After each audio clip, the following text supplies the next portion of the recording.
Je commencerai par le chômage, c'est-à-dire la question de l'emploi. La jeunesse est confrontée au problème du chômage. La plupart des Burkinabés sont confrontés au chômage, à la pauvreté et à la misère, surtout au milieu rural. Donc nous avons conçu un programme qu'on appelle PUR, Plan d'urgence RAM, qui est un plan qui va proposer de nombreux emplois.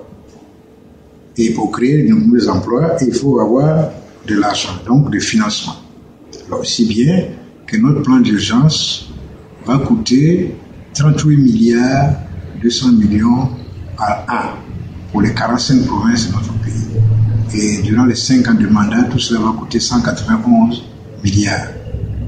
L'idée, c'est de réunir les états généraux provinciaux pour que les populations elles-mêmes, qui savent identifier leurs propres mots, nous disent, voilà notre mal. Mais si nous avons les moyens financiers et matériels, nous pouvons nous soigner nous-mêmes. Donc il faut que l'argent retourne à la base, directement aux populations.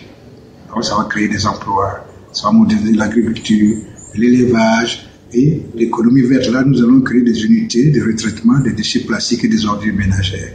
Voilà. Ce qui va créer des emplois.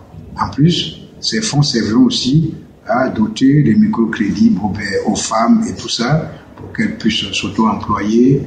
Donc, pour nous, le chômage est très important. Ensuite, il y a la question de la santé. Cela me semble très important parce qu'aujourd'hui, lorsque vous arrivez à l'hôpital, même si vous êtes presque mort, on obtient d'abord l'ordonnance. Et si vous n'avez pas les moyens, on ne peut pas vous soigner.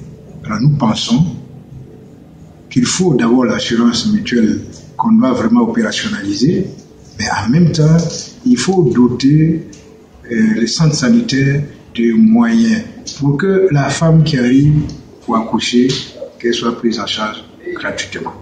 Donc la femme et l'enfant. Ensuite, lorsque quelqu'un arrive aux urgences, on doit le soigner d'abord avant même de parler d'argent. Donc, de ce point de vue, parce qu'une population malade n'est pas productive. Non seulement un malade coûte cher à la communauté, mais ce malade ne peut pas travailler. Donc, c'est un manque à gagner pour l'État. Donc, une population saine est productive.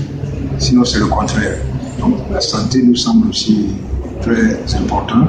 Et puis, il y a la question de l'eau. Sans eau, pas de vie. Donc, la maîtrise de l'eau nous semble aussi un volet très important. Et c'est pour ça que dans le programme, nous avons proposé 5000 forages et des puits à grand diamètre pour le quinquennat. C'est-à-dire 1000 forages par an. Et tout cela a un coût, ça va coûter 15 milliards de francs CFA.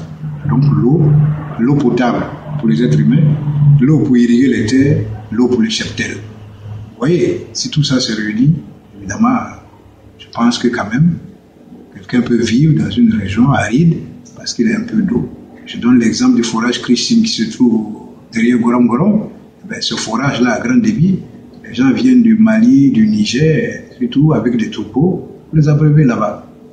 Donc ce forage-là, il a été fait en plein désert, donc tout est possible. C'est une question de volonté politique et l'eau aussi, c'est une priorité pour